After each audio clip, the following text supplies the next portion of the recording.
I'm Bari Weiss, editor-in-chief of CBS News, and I want to thank you so much for joining us tonight. Let me tell you why we're here.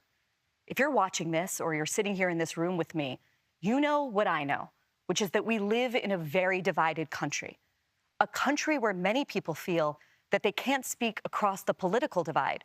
Sometimes they feel they can't even speak across their own kitchen table.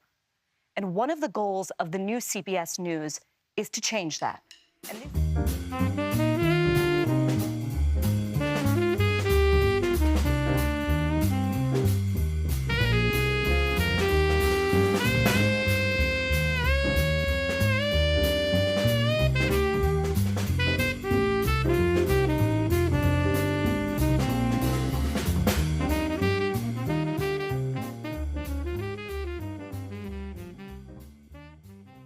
Welcome to the Political Junkie Substack. This is the front page edition. Today we're going to be talking about Bari Weiss, who became the head of the CBS News division, rose from not exactly nowhere, but certainly from peripheral roles in print media to taking over one of the great news divisions in the country. I'm Claire Potter. I'm Neil Young. And this is the Political Junkie Substack. And we're going to begin with the news roundup, as we always do. Neil, it's always so hard to choose what terrible things to talk about. At least where to start, right? Yes, where do we start? But the Department of Justice made it official on Sunday, despite the fact that a federal agent on the ground recommended a civil rights investigation into the shooting of Renee Good by ICE agent Jonathan Ross in Minneapolis, which we have now been talking about for 3 weeks. It is Good herself and her wife who are being investigated for allegedly assaulting a federal officer. Furthermore, the federal government is investigating Governor Tim Walz, Minneapolis Mayor James Frey, Attorney General Keith Ellison, and 3 other elected officials who they say are interfering with ICE's operation. Neil, what's the other fallout from this case? Well, I think, first of all, we should pause on the fact that a dead person is being investigated. Yes. I mean, that just is striking in itself. There's also, 5 federal prosecutors in Minnesota resigned after being tasked with an investigation of Good's partner. And so they're objecting to that. Several DOJ prosecutors in Washington have been excluded from the investigation. Also, because the FBI has taken over the case and the evidence, the state of Minnesota has been barred from investigating Good's death. So there's a lot happening here. Clearly, I think it's pretty clear to most people watching the Trump administration is really railroading over this tragedy and making it really partisan and political in what they're doing. And really, the Trump administration has violated so many conventions of law enforcement and of investigation, chiefly, I think, in how they immediately framed this, right? Like normal administrations, leaders and politicians, when something like this happens, they come out and say, this is a tragedy. Our thoughts and prayers are with the victims. A full investigation is going to be launched. And that sort of neutral language that I think we take for granted is really fundamental to the impartiality and the real investigation of evidence that such events warrant. But that has been completely thrown out by this administration. Yeah, it has. And, there's a temptation to always say that what the Trump administration is doing is unprecedented. And as I was doing some of the readings for this show, I thought, well, the FBI burst into Fred Hampton's apartment and murdered him and shot his pregnant wife. And I think several other people were murdered in that apartment. That was back in 1968, 69 under FBI Director J. Edgar Hoover. So really what we're looking at in the Trump administration is a kind of regression to the attitude toward those who opposed the state that was held in the 1960s, right? Yeah, I think, it would be wrong to say that, everything the Trump administration does has no prior precedent, especially when it comes to abuses of power and actions of state violence. Like, there are precedents for that in American history. But I do think the sort of approach and the real partisanship of what they're doing and the plain sort of politics of what they're doing does feel unprecedented, right? And And maybe it's just as bad when it's sort of covered up by the language of, proper procedure and all that. But it does seem to me like a real corner has been turned. And when you have an administration that in a moment like this, the first thing they say is, well, she was a domestic terrorist. Right.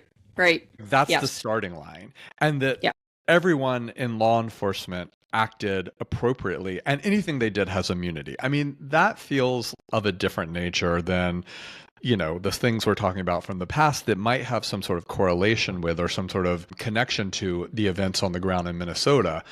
The administration's approach to this does feel remarkably different from anything we've had before. Yeah, I do agree with you there. And the only thing I would push back on is I think back in the 1960s, there were numerous federal attacks on certainly Black Panthers. And it was immediately believable that they must be armed because, of course, Black Panthers always walked around armed and they claimed Second Amendment rights long before this new right-wing Second Amendment coalition emerged.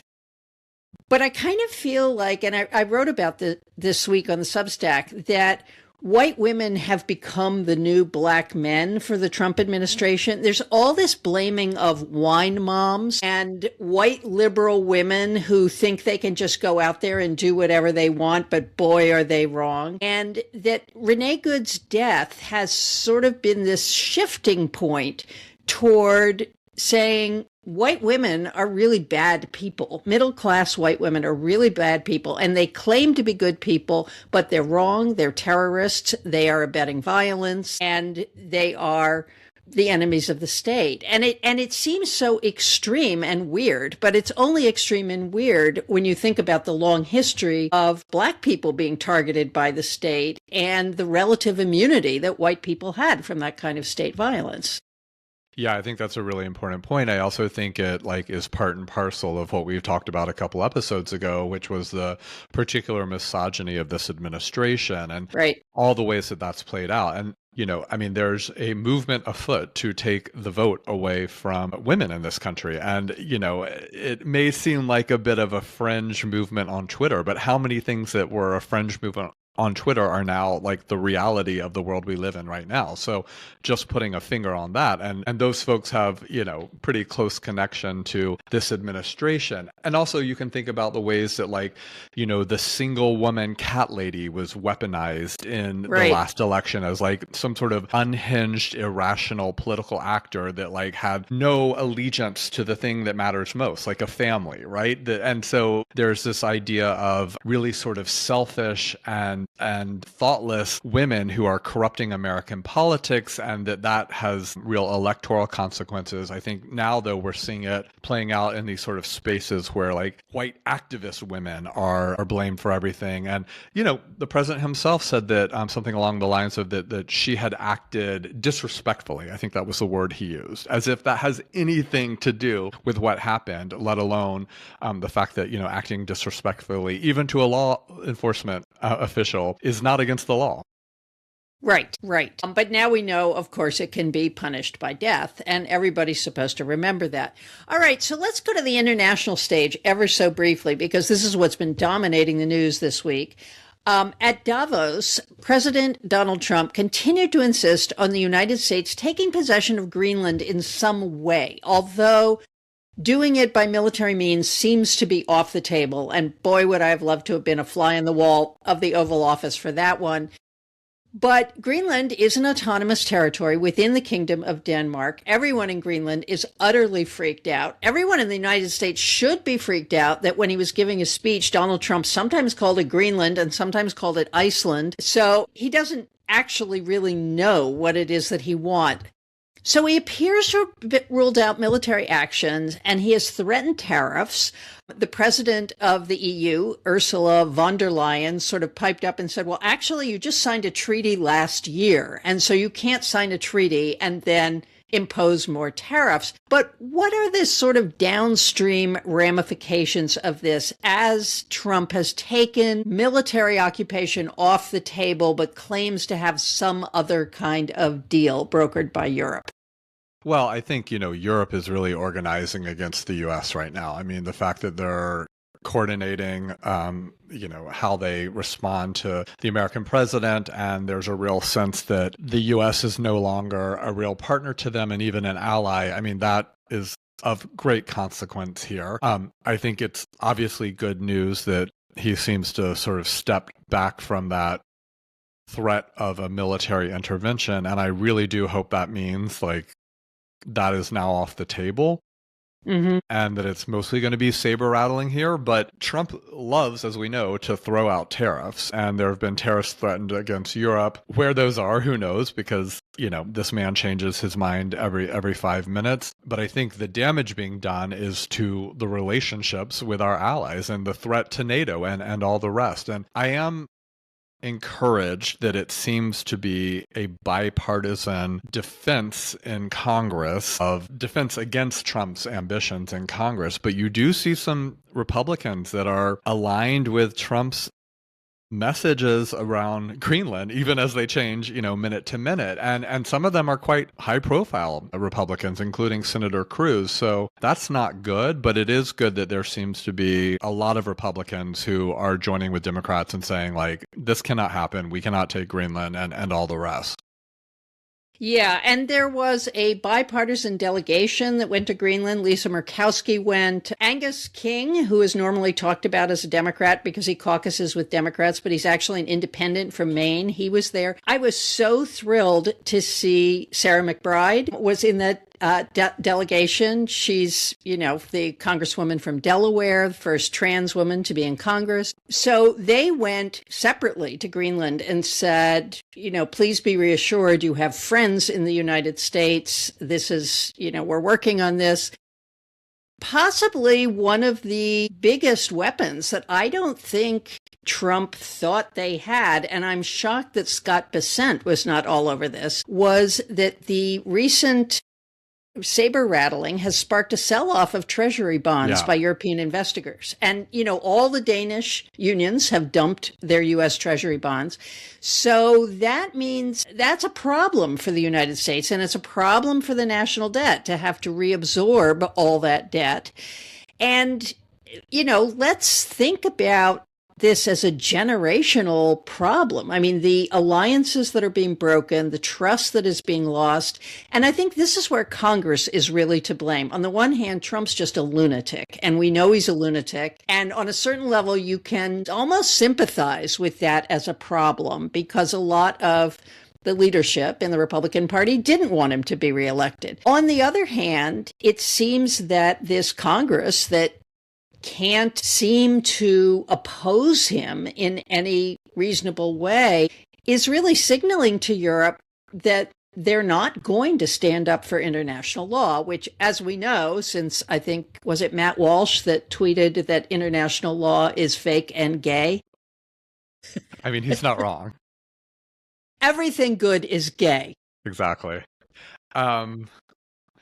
Yes, I agree about the real dereliction of Congress here. And we've seen that a million times, but how damaging is it right now? Truly so. Because I think what you really are hearing from European leaders right now, understandably, is that they cannot trust the US at all because of what has been unleashed. And also because of what's been accommodated by Republicans in terms of what Trump wants. So great. If a Democrat wins the White House in 3 years, if we still have elections, I guess that makes European allies feel a little bit more reassured, but not really, because what they rightly see is the illness that is spread throughout half of the country, and that they can't trust that the next Republican president won't tap into this same vein, and that basically all of this has made the U.S. a completely unreliable actor. And if you think about the role that the U.S. has been as the stabilizing force for alliances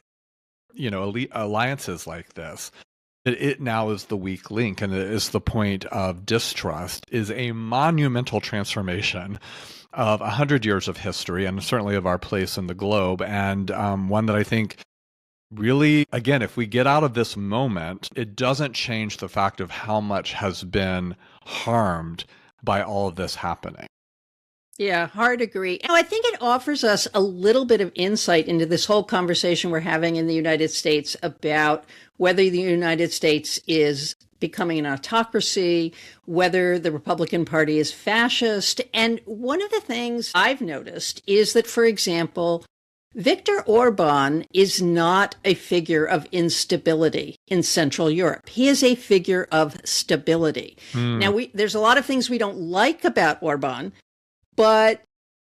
and of course, he's not going away. But even Vladimir Putin, for example, the inability of these countries to dislodge autocratic leaders and the ways in which autocratic leaders consolidate power do offer a certain kind of stability. At least you know what you're dealing with. In the United States, our beautiful Constitution stands in the way of an autocrat retaining power, and it has proved remarkably difficult for Donald Trump and the Republican Party to consolidate their influence.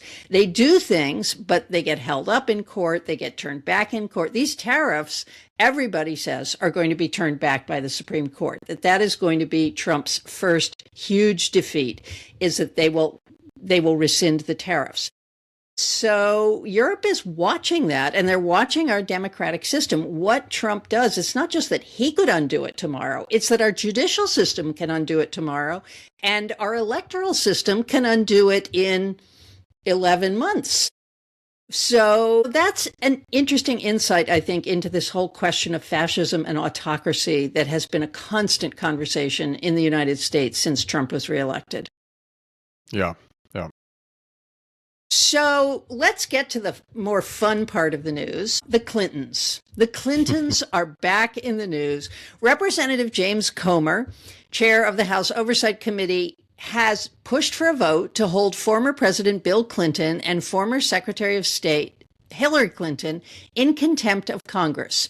He got that vote, and it passed. And not only did it pass, but Democrats on the committee crossed the aisle to rebuke the former first couple for refusing to appear to testify in the Epstein investigation. Now, the Clintons are arguing that the subpoenas are invalid, even as their attorneys try to negotiate they're negotiating backstage for an off-ramp to this legal standoff. First of all, Neil, do you think Bill and Hillary Clinton really have anything to offer? Why are they being called to testify here? Well, I think, first of all, conservative media and conservatives love to invoke the Clintons. I mean, they will never get tired of bringing them up. And that's part of the Clintons' defense here. It's like, hey, we've been out of politics for over a decade. We haven't seen Epstein. There's no point of contact between us for more than 20 years.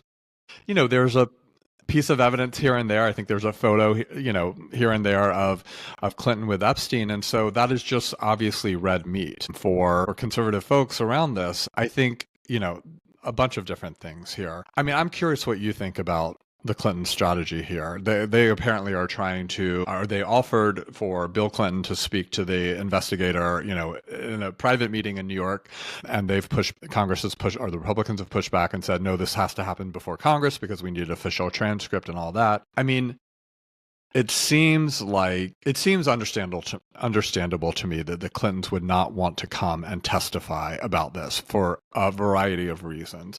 I think the other thing to bring into this is that only 1% of the Epstein files have been released, and that is in direct violation of law, which I think said that everything had to be released more than 30 days ago now. So there's a lot of things happening, and it's hard not to see this as just sort of boilerplate distraction politics that works really well with the conservative base, or with the Trump base and with the conservative media. Are there other things happening here?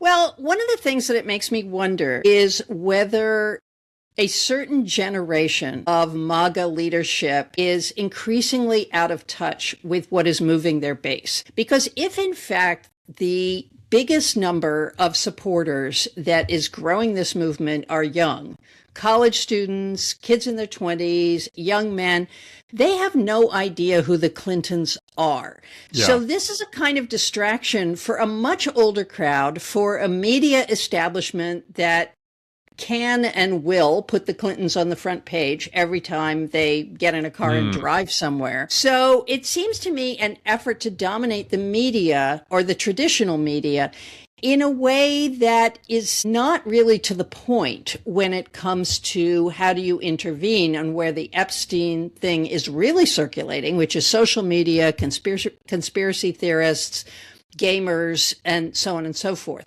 So I think it's a huge waste of time. It is worth saying that if you are held in contempt of Congress, you can be sent to jail. I mean, all those people who were sent to jail during the McCarthy era were sent to jail for taking the Fifth and not testifying to what they knew. And they served pretty serious terms. I think there is a really big part of Trump that would just love to lock her up. And if he goes too, that would be all the better. This does have the feeling of a kind of pointless play to me. And I like it that you're bringing up that only 1% of the Epstein files have been released. Epstein has, in fact, been kind of pushed off the front page by a range of other things. Venezuela, Greenland, there's so much going on. And the question is, in my mind, is Comer bringing Epstein back on stage at a moment when Trump is successfully pushing him off stage? Yeah. I mean, you just would think that I guess what the strategy here is, like, on one hand, it's like, just make it all go away, and then Trump benefits from that. But if you can just redirect the attention or the focus of it, when you actually know a good portion of your base is really energized by this topic, I mean, that's clearly the play they're making here. And also, I think you're right. Yeah, it just, like, his obsession with the Clintons, especially with Hillary, has to be driving a lot of this. And we know, like, obsessions are what drive much of what Trump does. Yeah, I think that's right. And on a certain level, I am so bored with the Clintons. I can't even tell. I mean, they're not even relevant to the Democratic Party anymore. I'm sure they are in terms of certain kinds of fundraising, but really, I don't think anybody cares what they think anymore. It seems like a nostalgic yesterday's news kind of thing. So let's turn to our news focus, Neil, which is this week Bari Weiss. And Bari Weiss, as most of our listeners probably know, is a journalist, went to Columbia University, was a big pro-Israel activist at Columbia. She later went to work for Haaretz and The Forward. She then came into the big time at the Wall Street Journal, was brought to the Wall Street Journal, interestingly enough, after James Bennett had to resign over the big fracas over printing Tom Cotton's op-ed piece. And he felt that they should do it, and his staff felt like it was dangerous and awful. It was really sort of at the peak of cancel culture that this happened. And shortly after Bennett resigned, Weiss also resigned, citing an illiberal environment, saying that she had been bullied by others at the Times and so on. She then starts a Substack that she calls Common Sense. This is really at the beginning of Substack. Mm-hmm. And that actually was quite successful. She earned $80,000 like in the first couple of months of doing it. And that became the Free Press, which she advertised as a centrist, heterodox platform. And we should talk about what that really means, because that's the ethic that she has brought to CBS News. Paramount purchased the Free Press for $150 million. So actually, Bari never has to work again if she doesn't want to, but she does want to. And she is now chief of the CBS News division, and it has not gone well. So, Neil, Bari promotes herself as a free speech activist, as a journalist, as a media disruptor. How do we characterize who she is in today's media environment? To me, so much of her career feels really aligned or of the nature of, like, influencer culture in the last decade or so. Mm-hmm. If you sort of, I think that was a really good overall biography of who she is and sort of her path to prominence. But, if you look back on all these different key moments, there's sort of this, like, real ambitious, I think you can see a sort of a thread where there's this, like, ambitious play for sort of making a name for herself in these elite spaces as, like, an antagonist.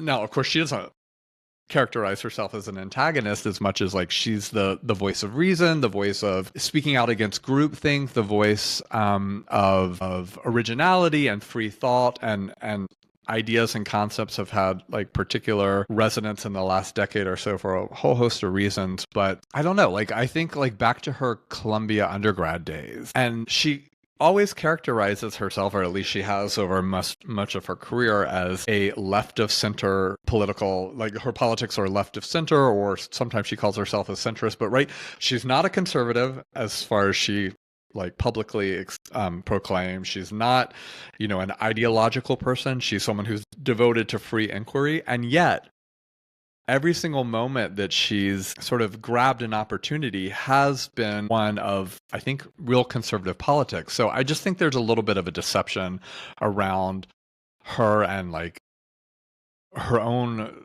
like, or rather her own politics and sort of the way that she's really, I think, opportunistically sought these different moments for her own promotion. I think that's right. And ambitious is definitely a word I would pin to her. I also want to introduce something else, which may seem a little unfair and prurient, but she's openly bisexual.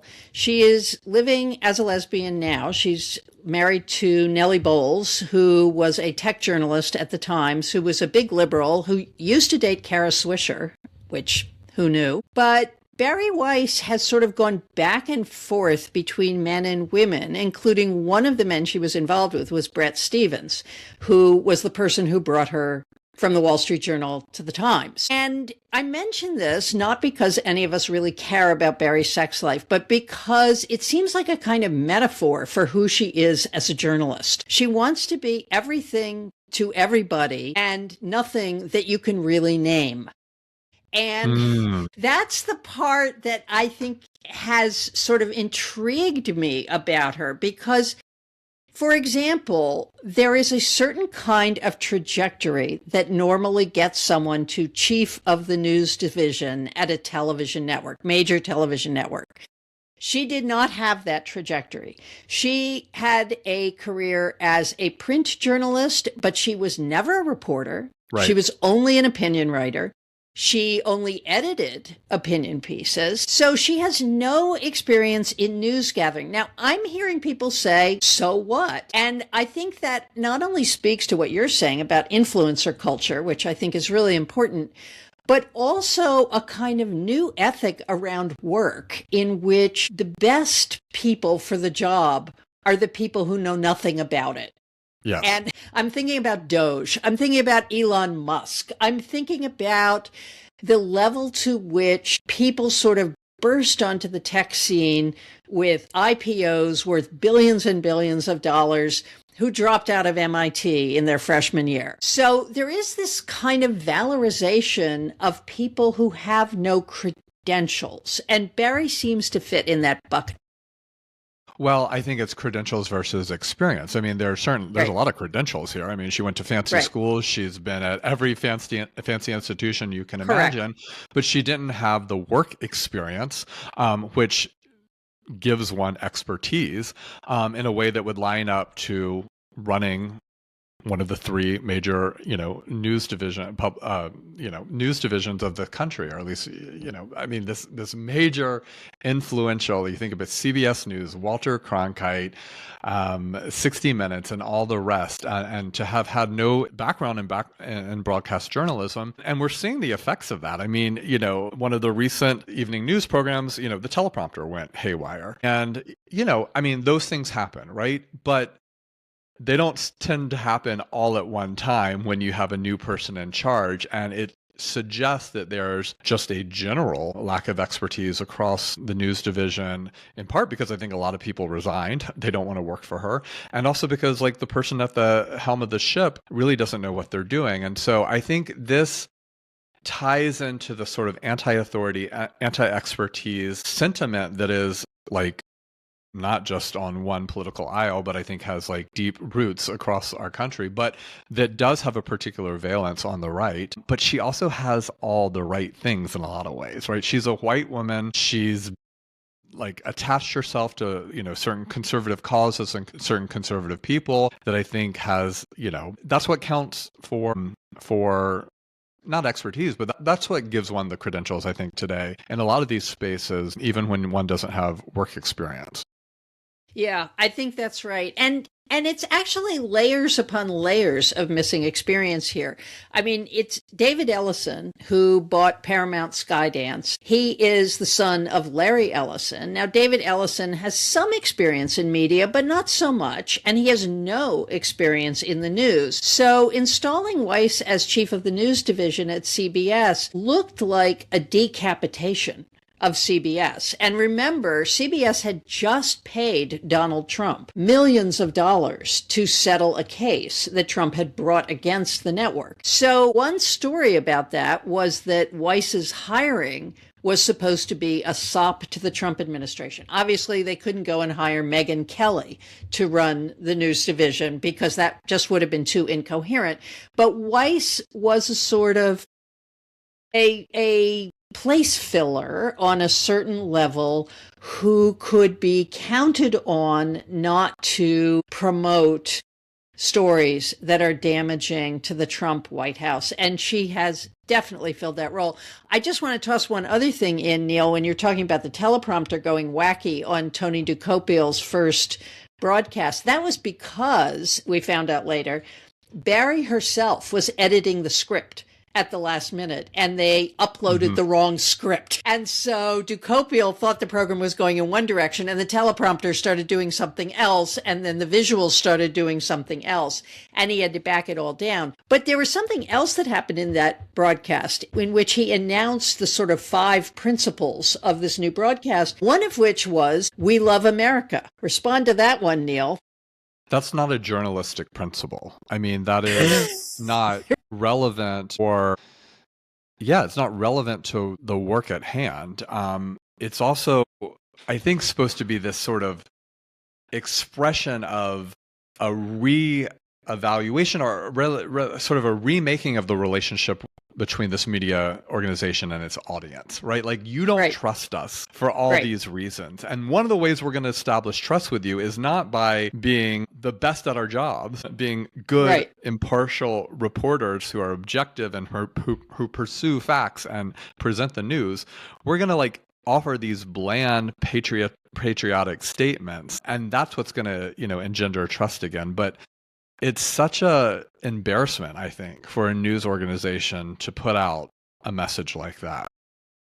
Well, and the statement, "We love America," has no context. I mean, I was thinking about Woodward and Bernstein and I.F. Stone and Cy Hirsch and all of the journalists who really sort of pushed investigations of the Vietnam War, of the FBI, of the Nixon administration.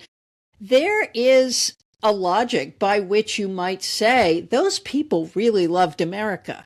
And because they loved America so much, they needed to get those stories out, and they needed the voters to know what their government was doing in their name. And so there is a kind of loving America that critical journalism does to get us back to what are actually the principles on which this nation was founded.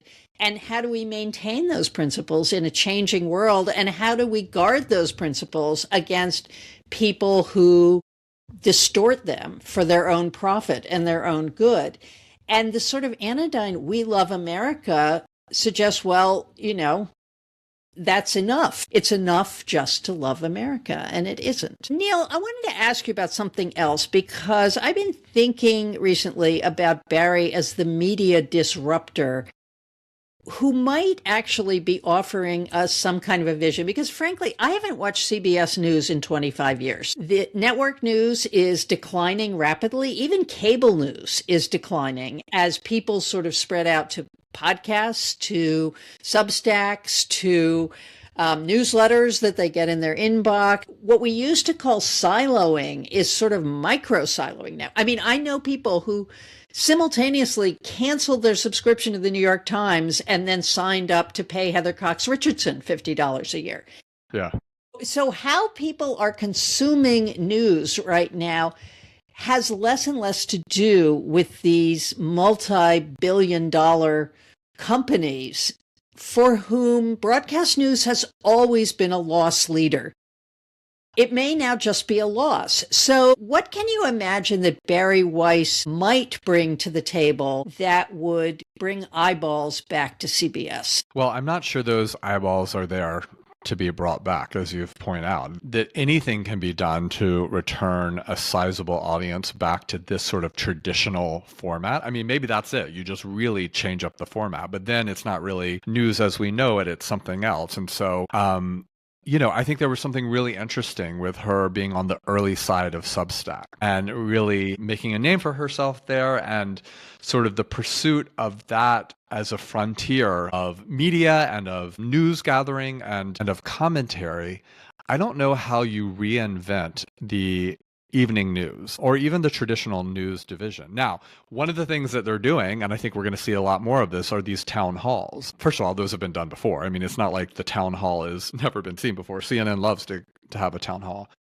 But I think we're going to see a lot more of that, and a lot more of sort of like reporting from middle America, and a lot more of what I think is really pandering content, because I think that's what they believe has been missing, and that's sort of the untapped audience, and that's what they want. Again, I don't think we know if that really results in viewers, and we'll just have to see. But I do think what we'll see is a huge transformation of a major news network in a direction that, may make it unrecognizable in real short time.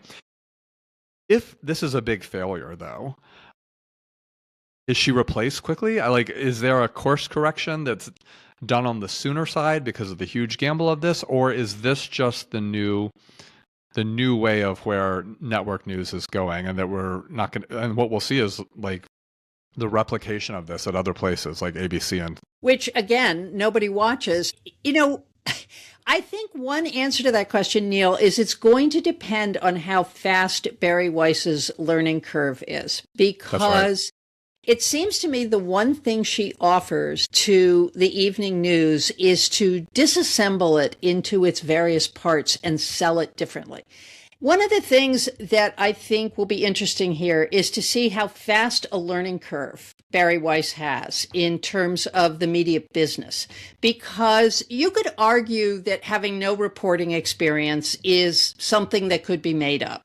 She does have editorial experience, but what she doesn't have is experience running an enormous business with multiple affiliates, with numerous interests at stake, with advertising revenue that far outstrips anything the free press ever had. And it seems to me that if she is able to master that, and if she is able to get a good grip on how the business actually runs, what she might be able to do is break what we know now as CBS News down into its component parts and reproduce it as something else.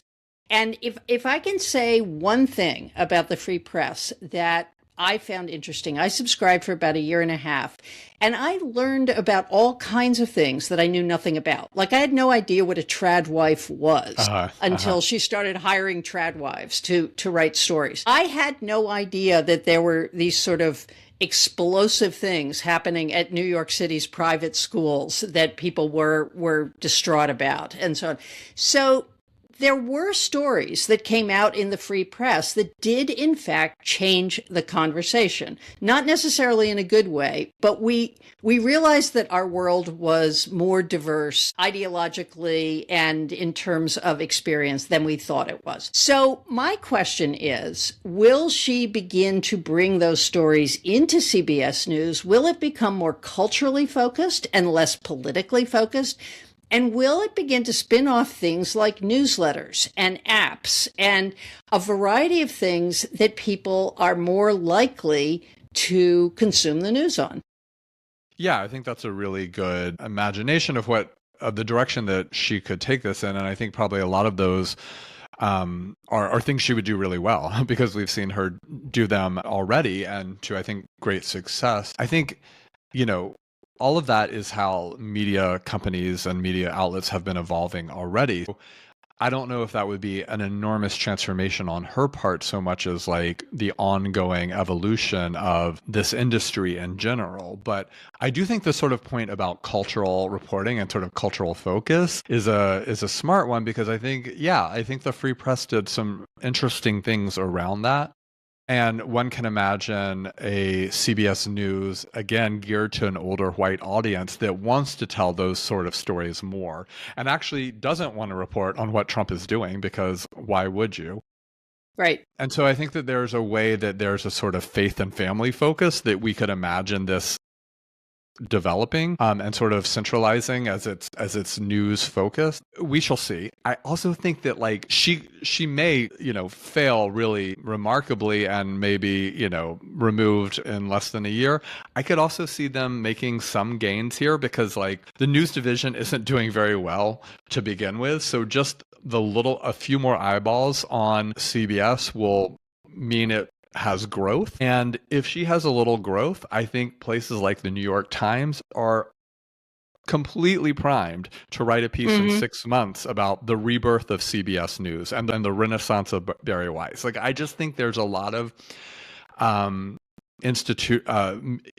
elite media institutions that probably don't need much from Bari Weiss in order to sort of crown her as the champion here. So we'll see. It's definitely a tall order when it comes to righting the ship of broadcast news in 2026 as they continue to, hemorrhage ad dollars and all the rest. But I think it's one of those things where if she sort of improves it a little bit, she's going to be given a lot of credit for that.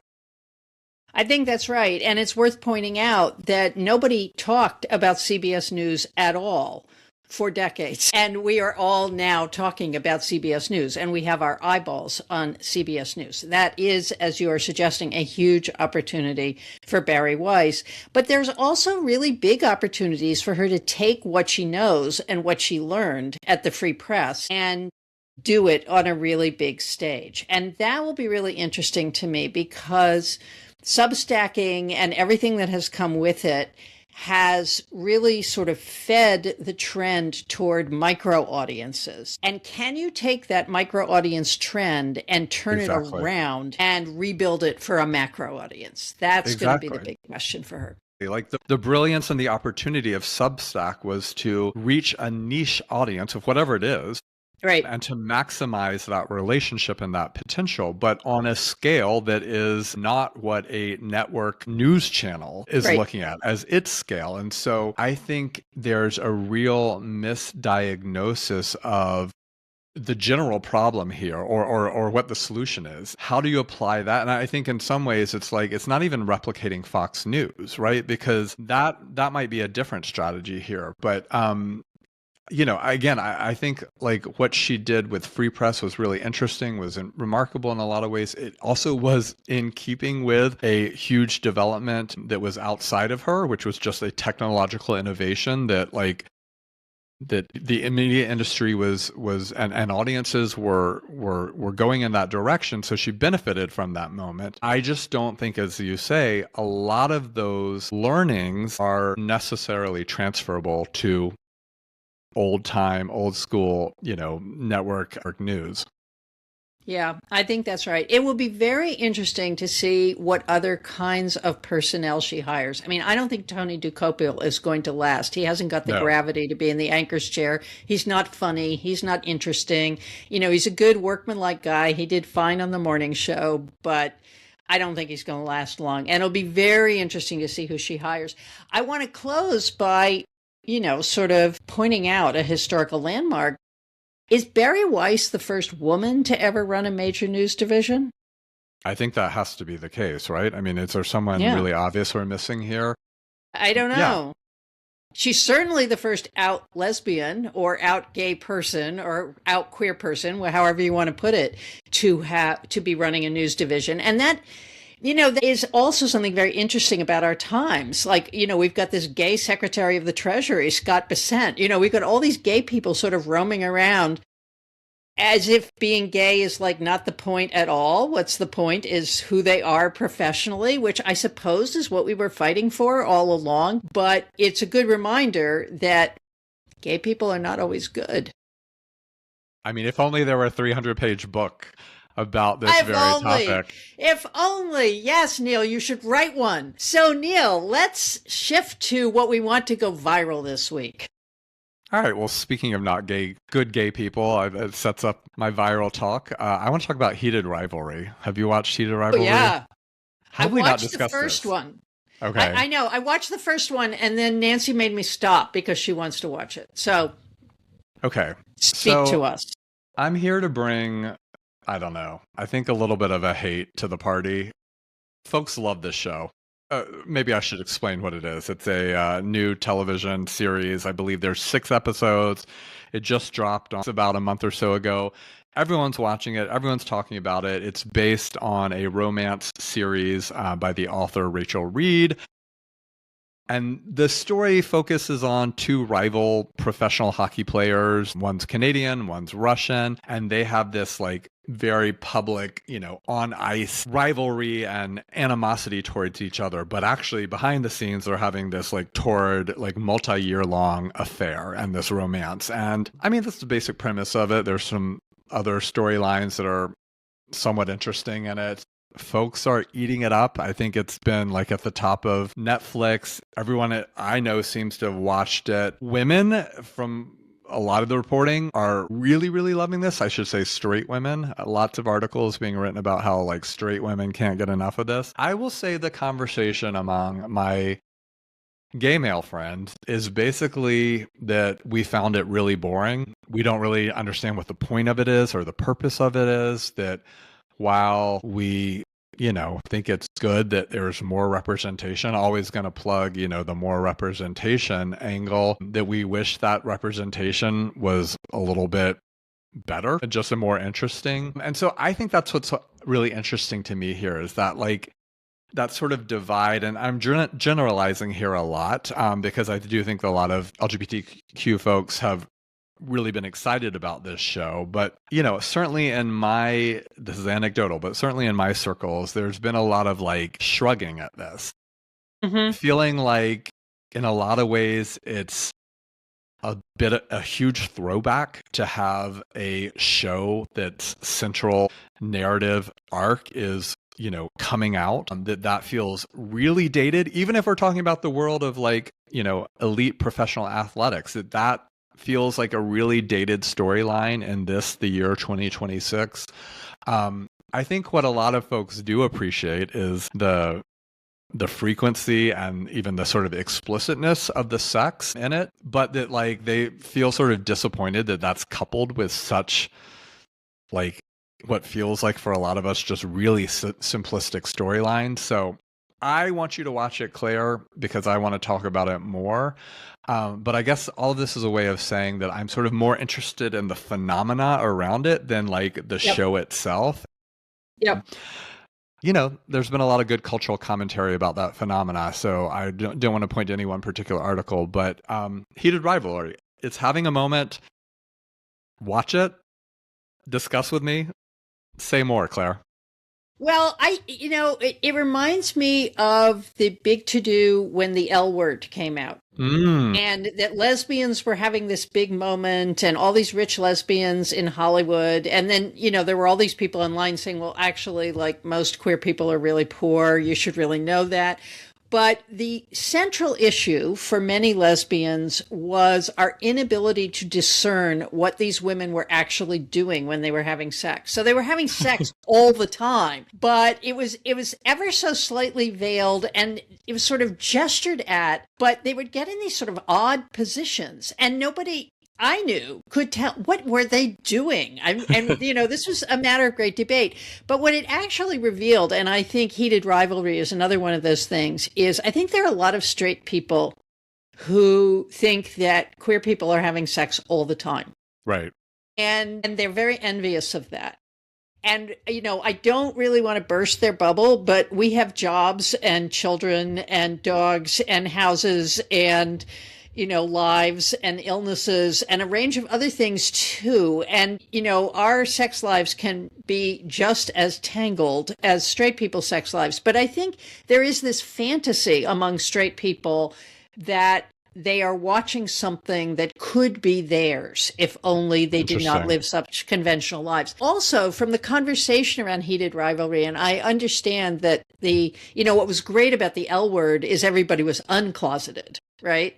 And the occasional closeted person was always the exception.